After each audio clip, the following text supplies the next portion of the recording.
जो देश है ये अंधविश्वास की तरफ क्यों बढ़ रहा है, इसके पीछे क्या वजह हो सकती है? क्या इस देश में शिक्षा यानी कि कमी हो सकती है या फिर अशिक्षित लोगों का काम है अंधविश्वास की ओर जाना? तो आप बिल्कुल गलत हैं। यहाँ मैंने पढ़े लिखे लोगों को भी अंधविश्वास में झांकते हुए देखा है।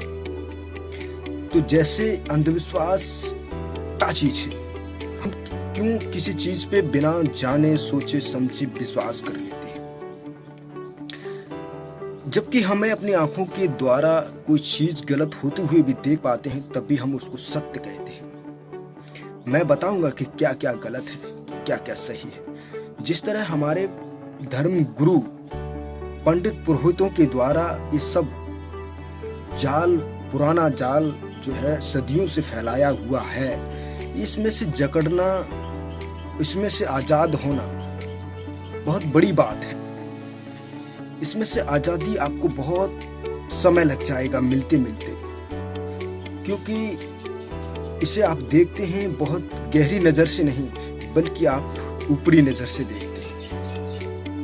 धर्म के नाम पर अंधविश्वास चल रहा है इस देश के अंदर। जिस तरह पंडित शादियां कराते हैं तो कहते हैं कि आपकी राशि अभी ठीक नहीं है, आपका विवाह इस महीने में बनेगा, या फिर अभी आपका जो है तारीख फिक्स ये नहीं सही है, हो सकता है आप अगले महीने में शादी करें। इस प्रकार का विवाह शुभ विवाह निकालते हैं और फिर भी इस शुभ विवाह को देखते हुए कई लोगों के जीवन में तलाक हो जाती हैं और किसी के ब्याह में आंधी तूफान आ जाते हैं, किसी के ब्याह में संकट आ जाते हैं, किसी के जब बारात ही सफर कर रही होती है तो दूल्हा एक्सीडेंट में मारे जाते हैं।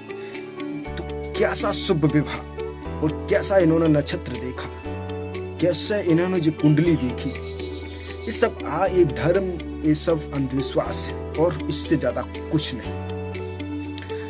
तो हमारे देश में जिस तरह अंधविश्वास इन तथाकथित ढोंगियों के द्वारा फैलाया जाता है, ये एक नर्क की ओर ले जाने का काम करता है। देश और दुनिया में कहीं भी हो, आजादी जरूरी है, क्योंकि आप आजाद होंगे तो आप कहीं भी आ जा सकेंगे और किसी चीज में जकड़े नहीं रहोगे। यानी कि आप आजाद परिंदे की तरह उड़ोगे, कहीं भी जाओगे, कहीं भी खाओगे। तो जिस तरह हमारे देश में बताया जाता है कि बेलपत्र चढ़ाने से तुम्हारा बच्चा 10वीं में पास हो जाएगा, ये एक साधु, एक संत कहता है। और कोई तो राम के 5 बाप बताता है, तो कोई मुख से पैदा बताता है, कोई जांग से पैदा बताता है, कोई सिर से पैदा बताता है, तो कोई खीर से पैदा बताता है। तो अन्य प्रकार की ऐसी अंधविश्वासी चीज लोग हमें बताते जाते हैं और हम उसे सुनते हैं, सवाल नहीं उठाते। तो यही एक अंधविश्वास की जड़ बन जाती है जो मजबूती पकड़ लेती, फिर हम उसमें जकड़ जाते हैं। कभी आपने देखा होगा नागपंचमी के दौरान नागों को दूध पिलाया जाता है, जबकि थोड़ा सा आप दूध लेकर गिलास में या फिर दिए में या फिर ऐसे कुल्हड़ में जो आप नाग जो घर होते हैं, बामी जिसे बोलते हैं, उसमें आप डालने जाते हो। असल में वो दूध उस नाग की बामी में डाल देते हो और दरअसल आप इसे देख रहे होते सच होते हुए कि ये दूध नाग नहीं पी सकता है। होता क्या है इसमें, जब आप दूध डाल देते हैं तो वो मिट्टी में ही मिल जाता है। सच यह है कि जब सांप आपके सामने आ जाता है तो आप उसे लाठी लेकर मारने लग जाते हैं, ये सत्य है। लेकिन आप देख रहे हैं कि नहीं हो सकता है, नहीं पी सकता है, लेकिन फिर भी आप कहेंगे ये नाग पंचमी और नागों को दूध पिलाना सत्य है।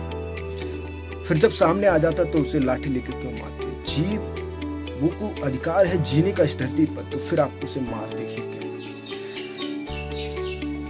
और इस देश में अपने ऊपर लांछन ना लगे तो इसलिए कुछ धर्म गुरुओं ने, पाखंडियों ने, साधु संतों ने, बड़े बड़े ज्ञानियों ने एक सहारा बना लिया है कि भगवान ऐसा करते हैं या भगवानों के लिए ऐसा करते हैं। जैसे कि हम किसी देवी देवताओं के लिए पशुओं की बलि देते हैं, जबकि हम ऐसे कार्य को निंदनीय मानते हैं और ऐसा देखते हुए हमारे जहन में ये सवाल उठता है कि ये सब गलत हो रहा है, किसी की हत्या करना गलत है। लेकिन हम कहते हैं और समझते भी हैं, और तुम भी कहते हैं, तुम भी समझते, लेकिन फिर भी भगवान के नामों पर आप ऐसे धंधा चला रहे हैं, आप अपनी भूख मिटा रहे हैं। कभी आपने देखा होगा कहीं लिंग पूजा जा रहा है, कहीं योनि पूजा जा रही है, कहीं पेड़ पौधे पूजे जा रहे हैं, कहीं गोबर पूजा जा रहा है, कहीं कुछ तो कहीं कुछ, कहीं मूत्र वगैरह तमाम प्रकार के। गाय को माँ मान रहे हो और उसी को आप काट रहे हो। तो तमाम प्रकार के सवाल उठते हैं देश के अंदर जो अंधविश्वास को लेकर।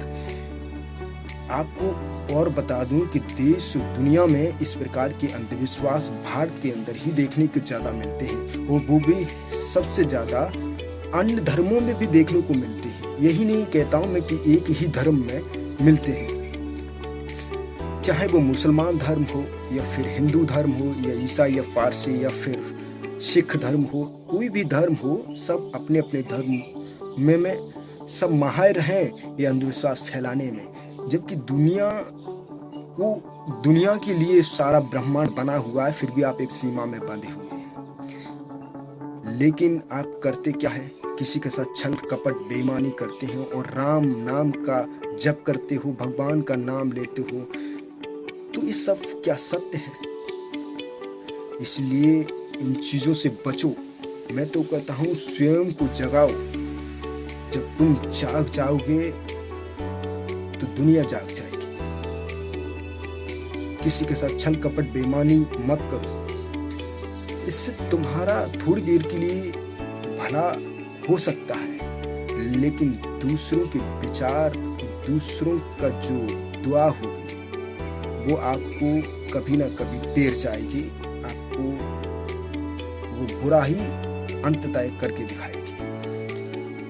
लेकिन आज की दुनिया में मैं इतना ही कहना चाहता हूँ, जिस तरह देश में बढ़ती हुई अंधविश्वास को खत्म करना है तो पहले खुद से उसका खंडन करना सीखो, और ये जानो कि दुनिया सब बनी बनाई है और इसे बनाने के लिए कोई ऊपर से नहीं आया है। आप किसी पत्थर की मूर्ति को पूजते हैं तो इसे भी किसी इंसान के द्वारा गढ़ा गया था, बनाया गया था, एक चित्रकला है और आप उसमें उलझे हुए हैं। आप मंदिर को बनाते हैं, जब बनाते हैं तब खुश होते हो, जब तोड़ते हैं उसी को तो आप दुखी होते हैं। तो सच यह है कि पल भर में आपकी खुशी और पल भर में आप दुखी, ये सब नौटंकी चल रहा है इस देश के अंदर। सत्य यह है कि आपने कुछ जाना नहीं, मैंने कुछ पहचाना नहीं, और हम उस चीज़ का खंडन कर बैठते हैं। तो हमें उस चीज़ का वखान नहीं करना चाहिए, हमें उस चीज़ को जानना चाहिए, समझना चाहिए। क्योंकि मानने से मैं बेहतर समझता हूँ उसके बारे में जानना। जब तुम जान जाओगे तो ये सत्य है। आप गाड़ी को भले ही मत पूछिए, लेके आई किसी भी गाड़ी को आप भले ही मत पूछिए, लेकिन उसे सलामती से चलाने का प्रयास कीजिए। आपके साथ कभी बुरा नहीं होगा, छल नहीं होगा, आपके साथ कभी एक्सीडेंट नहीं होगा। लेकिन आप करते क्या है, गाड़ी को तो ले आए, अगरबत्तियां लगाई उसके सामने और धूप बत्ती की तमाम प्रकार के प्रसाद बांटे, और फिर उसी गाड़ी को आप तेज चलाते हो, भगाते हो, अपना रुतबा दिखाते हो। फिर थोड़ी देर बाद आपकी खबर आती है कि रोड एक्सीडेंट में एक युवक मारा गया। तो इसी प्रकार इन चीज़ों से कुछ नहीं होगा कि आप अगरबत्ती लगाते हो और आपका भला हो जाएगा। नहीं, बस आप अपनी ईमानदारी पर टिके रहिए, बस आपका भला जरूर होगा। और गरीबी कोई शौक नहीं है, बल्कि मैं तो कहता हूँ इससे भी आप मात दीजिए और आप आगे बढ़िए। अगर आपको अमीर बनना है तो कुछ भी करिए, लेकिन किसी के साथ छल कपट बेईमानी मत करिए। कमाइए, ईमानदारी धर्म से कमाइए और आप अमीर हो जाइए, कोई बुराई नहीं है। लेकिन धर्म गुरु तुम्हें सिखाते रहे कि क्या लेके आओ, क्या लेके जाओगे। इन सभी बातों पर गौर ना करते हुए अपने ध्यान पूर्वक जिए, अपनी शान शौकत से जिए, वरना जो कहते हैं वो तो 5 लाख आपका ले जाते हैं। ये कहने का कथावाचक जो आते हैं, आपको बड़े बड़े संदेश देते हैं, आपको बड़े बड़े भगवानों के दर्शन कराते हैं, कहते हैं कि राम नाम रटो, क्या रखा इस दुनिया में, तमाम उन चीज़ों के बारे में बताते हैं। मैं दुखी तब होता हूँ जब कहते हैं कि शिक्षा से देश उन्नति करेगा, और मैं जब इसी को देखता हूँ कि शिक्षा के जहाज बड़े शौक से डुबाए जा रहे हैं। लोग स्कूल ना बुलाकर मंदिर बुलाए जा रहे हैं। इससे मुझे बड़ा शक पैदा होता है कि बड़े बड़े शिक्षार्थियों की, बड़े बड़े विद्यार्थियों की, बड़े बड़े ज्ञानियों की भीड़ एक मंदिर की तरफ लगी हुई है, मंदिर की कतार में लगी हुई है। हमें डेवलप करना चाहिए। और एक बात और जान लो कि इस दुनिया में कुछ भी सत्य नहीं है। सत्य शब्द ही पूरा नहीं है तो फिर क्या सत्य हो सकता है। आप जगाओ खुद को, यही सत्य है। बुद्ध के जागने से तुम्हारा जागना थोड़ा ही हो जाएगा, महावीर के जागने से तुम्हारा जागना नहीं होगा, कृष्ण के जागने से तुम्हारा जागना नहीं होगा। तुम्हें खुद जागना पड़ेगा, उठना पड़ेगा, भागना पड़ेगा, दौड़ना पड़ेगा, अपने संघर्ष के लिए आगे बढ़ना पड़ेगा। जब तुम आगे बढ़ोगे अपनी मंजिल की तरफ तो जरूर तुम्हें वह मंजिल मिलेगी। नहीं तो फिर मैं आपके इस असफलता के लिए जो दूसरों को दोष देते हैं उसके लिए मैं कहना चाहता हूँ कि लोग डूबते हैं तो समुद्र को दोष देते हैं, लोग डूबते हैं तो समुद्र को दोष देते हैं, मिलती नहीं मंजिल तो मुकद्दर को दोष देते हैं, चलते नहीं खुद संभल कर, चलते नहीं खुद संभल कर, जब लगती है ठेस तो पत्थर को दोष देते हैं। आपकी जो दूसरों को दोष देने की जो क्रियाएं हैं वो सब बंद कर दीजिए, खुद को जगाइए। आप अपने को जगा सकोगे तो आगे बढ़ा सकोगे, वरना इन ढोंगी पाखंडियों तथाकथित की बातों में उलझे रहना, ये एक सीमा में उलझे रहना है। इसे ये समझिए कि आपको मैंने कमरे में बंद कर दिया है और आपसे कहा कि आप बहुत बड़ा कमरा है, आप आज़ाद हैं, यह कुछ भी करिए, कुछ भी खाइए, लेकिन असल में उन लोगों ने आपको बंद कर दिया है। इसी तरह आपके जहन में ये सब भर दिया है अंधविश्वास। कोई भी तथाकथित यदि आपसे कुछ कहे तो उस पर 10 बार विचार करें और उनके उस भीड़ में बिल्कुल ना जाएं, क्योंकि भीड़ भेड़ों की होती है अक्सर, जो भेड़ किसी काम की नहीं होती है। आप अकेला चलना सीखिए। आप जब अकेले चलोगे तो मंजिल जरूर मिलेगी, ये मेरा आपसे वादा है। और दुनिया की बातों पे भरोसा मत करिएगा, खुद को जगाइए। बुद्ध ने कहा था कि अपो दिपो भव, स्वयं को जगाओ। जब तुम स्वयं को ही जगा सकोगे तो समझो कि बुद्ध तर गए और आप तर गए। क्योंकि बुद्ध ये नहीं कहते कि हमारा नाम जपो, भगवान का नाम जपो। वो तो कहते हैं कि खुद को जगा लो, खुद को पहचान लो, बस यही सब कुछ जान लो, यही सत्य है।